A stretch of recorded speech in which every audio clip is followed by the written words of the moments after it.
व्यसनाबाबत कितीही जनजागृती केली तरी आजही ती एक मोठी कीड म्हणून समोर येत आहे.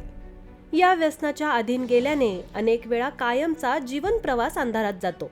असंच काहीसं बुलढाणा जिल्ह्यात दारूच्या व्यसनामुळे बापाने आपल्या पोटच्या पोराची कुऱ्हाडीने घाव घालत हत्या केली.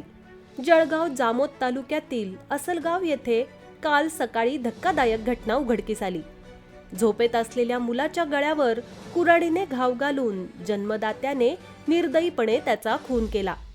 या प्रकरणी संशयित आरोपी प्रल्हाद रायपुरे वय वर्ष 65 याला अटक केली आहे. या घटनेमुळे असलगाव येथे खळबळ उडाली आहे. पोलिसांनी दिलेल्या माहितीनुसार असलगाव येथील शिवाजी रायपुरे वय वर्ष 33 याने स्वतःला जखमी करून घेतल्याने तो मृत झाला असं भासवण्यात आलं. परंतु या घटनेचं कारण अकालनीय वाटल्यामुळे पोलीस ठाणेदार आनंद महाजन यांनी घटनास्थळाची पाहणी केली.